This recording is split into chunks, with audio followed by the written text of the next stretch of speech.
తమ్ముడు ఏంటి ఏంటి నాన్న మా ఇంటి దగ్గర వదిలిపెట్టి వెళ్ళిపోతున్నా?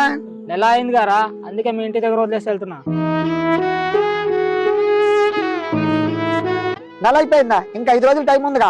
నాకు ఊరు వెళ్ళాల్సిన పని ఉంది, అందుకే 5 రోజుల ముందు తీసుకొచ్చా. 5 రోజులు కాదు, 5 నిమిషాల ముందు తీసుకొచ్చినా నాన్న నేను చూడను. చూస్తే చూడు, లేకపోతే రోడ్ మీద వదిలే, నాకు సంబంధం లేదు. ఎన్ని కన్నట్టే నన్ను కూడా కన్నా నాన్న.